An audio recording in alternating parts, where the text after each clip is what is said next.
A paz do Senhor, povo de Deus. Meu nome é Suelen. Sejam bem-vindos a esse canal. Hoje nós vamos falar sobre Joquebede. Isso mesmo. A história dela tá lá em Êxodo, capítulo 2. Gostaria que você abrisse a sua Bíblia nesse momento, para que a gente possa acompanhar juntos essa história. A história dela já começa falando sobre a origem dela. Ela era da casa de Levi, juntamente com seu esposo. E eles tiveram um filho. O que para todo casal é uma dádiva quando se tem um bebê. E ela não apenas gerou uma criança, mas ela teve um filho homem. O que naquela época era algo assim incrível. Uma mulher que tinha um filho homem, gente, era algo assim que ela era honrosa, ela era uma mulher de valor, né? E hoje em dia muitas pessoas que gostam, eu particularmente sempre quis ter um filho homem, então quando a gente descobre assim é uma felicidade. Só que para Joquebede não foi uma felicidade. Quando ela teve o bebê dela nos braços dela e ela soube que era um menino, aquilo não foi feliz. Na realidade, a gravidez inteira dela sempre vai sonhando. Quando você sabe que você tá grávida, você já sonha, você já começa a preparar seu enxoval, você já começa a sonhar com a saída da maternidade, com as fotos, e com chá de bebê, e com tantas coisas, principalmente o nome. Gente, se for menino vai ser tal nome, se for menina vai ser tal nome. E aí quando você sabe o sexo, você já fica radiante. E ela não. Tomaram isso dela. Esse direito dela sonhar, foi tomado dela. Ela não podia sonhar em estar grávida de um menino. Quando ela soube que era menino, ela não pôde sonhar em escolher. Não foi ela que escolheu o nome do filho dela. Você tem noção disso? A Bíblia diz que o menino era formoso, então era uma criança bonita, mas ela não podia mostrar pra ninguém. Ela não podia se alegrar. E aí talvez você deva estar se perguntando, mas Suelen, por quê? Para você poder entender, você teria que ver o capítulo anterior. Se você quiser, no meu canal tem o vídeo antes desse, vai falar sobre as parteiras. Então você vai ter uma noção do que ia acontecer naquela época. Mas só para você poder entender, ela veio num momento onde todas as crianças eram mortas, meninos. Porque depois das parteiras, como o rei teve uma outra ideia. Ele falou assim, já que as parteiras não estão funcionando, então vamos fazer o seguinte. Bora pegar e baixar um decreto. Toda criança que nascer, todo do sexo masculino, essa criança tem que ser morta e vai ser jogada no rio.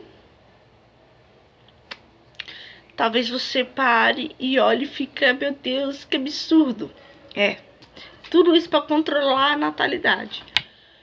Então foi tirado, ela teve que esconder por 3 meses o filho dela. Você já imaginou? Você esconder uma criança recém-nascida até o seu 3º mês. Ou seja, a Bíblia não relata, mas eu, por ter um filho, eu fico pensando, o Luiz Felipe não era uma criança muito chorona. Mas ainda assim ele chorava, mas eu fico imaginando ela acordando, não dormindo de madrugada, porque se o filho dela, sei lá, chorar de madrugada querendo leite, porque estava com a fralda suja. Naquela época, elas iam no rio para lavar as roupas, então, tipo, ela tinha que se desdobrar para poder lavar a roupa, sem ninguém saber que ela tinha, ela sem poder fazer o resguardo bonitinho, porque ela teve que esconder o filho dela. Ela não podia confiar em ninguém, porque qualquer pessoa que soubesse, essa pessoa poderia muito bem entregar o filho dela. Ela não sabia o que ia no coração das pessoas. A única pessoa que ela confiava era em Deus. Então, não tô falando de 3 horas, 3 dias, 3 semanas. Eu tô falando de 3 meses. Imagina a aflição dessa mulher durante 3 meses. Saber todo o cuidado, tudo que ela fazia. Acredito que ela já tava ficando meio que paranoica. Porque o cuidado que ela tinha da criança não poder rir alto, não poder chorar alto, porque alguém poderia ouvir. Mas o Senhor, que ela confiava, estava com ela. E isso nós temos que entender. Porque ela sabia quem ela cria. Só que a Bíblia diz no versículo 2 que chegou um tempo que não dava mais. Ela guardou durante 3 meses, só que depois não adiantou, não tinha como mais. Então ela fez uma cesta. Ela pegou, ela betumou a cesta, então ela não deixou que infiltrasse água. Botou o neném dentro da cesta. E aí agora que pega. Porque ela teve que desapegar do filho dela. Ela teve que desapegar daquele sonho, daquele projeto, daquilo que ela tanto queria. Entregar as mãos do Senhor e saber o que ia acontecer. Botar ele no rio e orar. Para que o Senhor livrasse ele das embarcações grandes. Afinal de contas, era um cestinho dos crocodilos, ou até mesmo de uma onda, de alguma coisa que poderia ter. Mas Suelen, era um rio, sim. O rio, ele pode não ter ondas como o mar, mas ele também tem uma correnteza muito forte. Tem rio que tem aqueles redemoinho por baixo que suga as coisas quando passa para baixo. Dependendo da correnteza, ela faz ondas que levam pessoas, sabe? Que dirá um cestinho. Então, assim, imagina a aflição que ela estava, sabendo que qualquer pessoa poderia, que outra pessoa iria cuidar do filho dela, orando para que o Senhor providenciasse alguém. E agora eu quero que você pare e pense um pouquinho. Tem coisas na nossa vida que a gente está carregando, mas a gente já chegou no nosso limite. A gente já está esgotado. Já é algo que já está mexendo com o nosso psicológico, já está mexendo com quem nós somos, já está mexendo com a nossa essência. E está na hora de nós entregarmos isso a Deus. Eu sei que por mais que pareça fácil a gente cantar, a gente orar e falar: Senhor, minha família está nas tuas mãos, a minha vida, Senhor, mas na hora de realmente você entregar. Porque ela teve que se desprender. E o Senhor está chamando eu e você hoje para que nós entreguemos os nossos sonhos, os nossos projetos, os nossos medos, frustrações, as nossas angústias, entregar toda a nossa vida por completo nas mãos dele. E que ele vai guiar da melhor maneira possível. Porque nem sempre a gente vai ver a vontade de Deus como boa. Mas a vontade dele sempre é boa, sempre é perfeita e sempre é agradável. E aí aparece Miriam. No próximo vídeo eu vou falar sobre ela. Mas só para você entender. Miriam era a filha de Joquebede. E ela foi seguindo o cesto e viu que o cesto entrou aonde a filha de Faraó se banhava. Tá vendo como que é confiar em Deus? O cesto fez todo o percurso. E não aconteceu nada. E aonde que foi parar? Na filha de Faraó. E ela ficou espiando de longe, Miriam. E quando a filha de Faraó tirou ele do Egito, tirou o pequena criança do cesto, ela ainda não tinha dado nome para ele. Ela viu que era lindo, que era formoso. Mas que ela não tinha como, ela não tinha leite para sustentar, precisava de uma ama de leite, precisava de alguém que ajudasse ela, uma babá. E aí Miriam veio e falou para ela: olha, eu conheço uma senhora que teve filho recentemente e ela pode ajudar a cuidar dessa criança, a ama de leite. Ela falou: então peça para essa senhora chegar, vir até a mim. Miriam saiu correndo e falou: olha, mãe, a princesa está te chamando e você vai cuidar do nosso irmãozinho. Mas ó, calma, relaxe. Naquele momento, Joquebede logo se aprontou. Ela pediu para Deus estratégias, porque ela tinha que se mostrar uma mulher equilibrada. Ela tinha que mostrar que ela era uma mulher que poderia, que a princesa poderia confiar nela, o seu filho adotado, por mais que ela fosse a mãe. Mas a princesa não estava precisando de uma mãe. Ela estava precisando de uma ama de leite.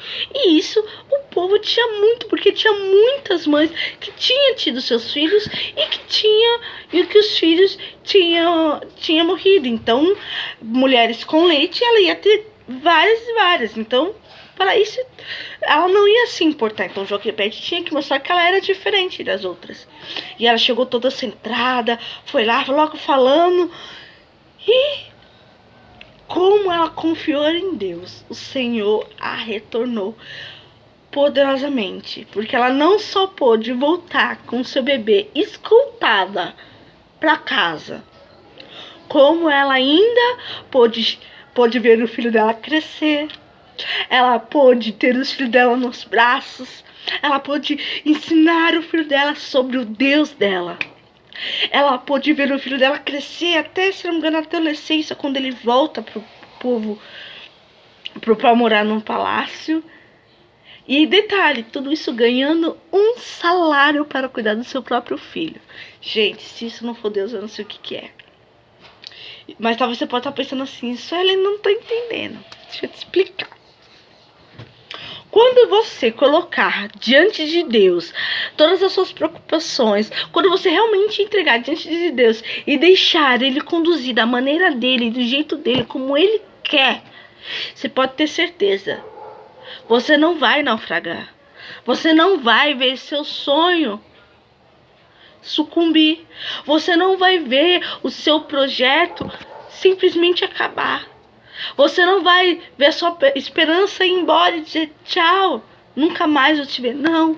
Você vai ver, Deus vai trazer até você. E vai ser através daqueles que tentaram tirar. Porque o Senhor enviou para onde?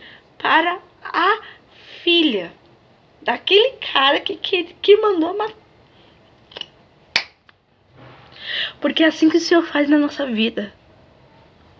O Senhor está te convidando, está me convidando hoje para que a gente entregue, para que a gente se entregue totalmente diante dele, para que a gente entregue todos os nossos sonhos, projetos, porque o Senhor vai trabalhar ao nosso favor e Ele vai mostrar que Ele é Deus na nossa vida. O Senhor vai fazer conosco como Ele fez com Joquebede. Joquebede teve uma pessoa que intercedeu por ela, que foi Miriam. Nós temos o Espírito Santo que intercede ao Pai por nós. Mas o Senhor também pode providenciar outras pessoas. Mas todos nós temos o Espírito Santo que ali intercede, clama ao Pai por nós. Nós temos Jesus que também é um intercessor. E nós temos também todo o amor de Deus. Então deixa eu te falar uma coisa. Deus é o Deus que nos surpreende. Deus é o Deus que não é homem para mentir, nem filho do homem para se arrepender. Se Ele prometeu, se Ele colocou esse desejo em seu coração, se Ele colocou esse projeto em tua mente, pode ter certeza, se você entregar a Ele. Por mais que pode passar pelas águas agitadas, isso vai voltar para você, não apenas te trazendo paz, gozo, mas também vai trazer para você benefício em todas as suas áreas. Porque o Senhor supriu ela em todas as áreas. O Senhor supriu ela financeiramente, emocionalmente. O Senhor supriu ela em tudo. Mas para isso, além de confiar, ela tinha um detalhe. Quando ela se apresentou diante da princesa, ela era uma mulher equilibrada. Ela não era uma mulher que deixou a circunstância levar. Ela mostrou que ela sabia o que a princesa queria. Então, nós temos que nos revestir da palavra de Deus. Nós temos que estar cheias do mover de Deus. Devemos pedir para que Deus, para que Ele nos enche com os dons espirituais, para que nós tenhamos frutos do Espírito, para quando a gente tiver uma adversidade, a gente der a resposta certa. Ela poderia ter colocado tudo a perder se ela não tivesse sido uma mulher sábia. Muitas vezes nós ainda não recebemos o que nós tínhamos para receber de Deus, porque no momento que é para nós sermos sábias, nós somos tolas. O momento que é para a gente ser equilibrada, a gente deixa a emoção levar, e quando a gente vê, nós estamos como as virgens loucas. Mas eu quero te convidar esse momento para que você feche os seus olhos. Senhor Jesus, aquieta o nosso coração. Nos ensina, Senhor, a ser mulheres sábias. Nos ensina, Senhor, a ser mulheres, Senhor, voltada à tua obra, voltada, Senhor, ao teu querer. Nos ensina, Senhor, a confiar em ti. Mas não confiar em ti, Senhor, como nós achamos que devemos confiar, mas confiar, Senhor, de coração. Nos ensina, Senhor, a ser, Senhor, dependente somente de ti, Senhor. Nos ensina, Senhor, a ter o coração voltado, o coração igual ao teu. Senhor Jesus, renova, Senhor, a nossa mente, para que nós possamos, Senhor, saber que a tua vontade ela é boa, perfeita e agradável, mesmo, Senhor, que aos nossos olhos nós não percebemos isso. Nos ensina, Senhor, a ser, Senhor, mulheres que saibam lidar com as estratégias. Mulheres, Senhor, que saibam lidar com as adversidades, principalmente nesse momento, Senhor, difícil que estamos passando. Devemos, Senhor, ser sábias, Senhor, na nossa maneira de falar, vestir e pensar. Que nós possamos ser sábias, Senhor, no nosso lar, no nosso trabalho, em todos os lugares que nós formos. Nós temos, Senhor, uma referência de quando nós chegarmos, ali o Senhor também estará.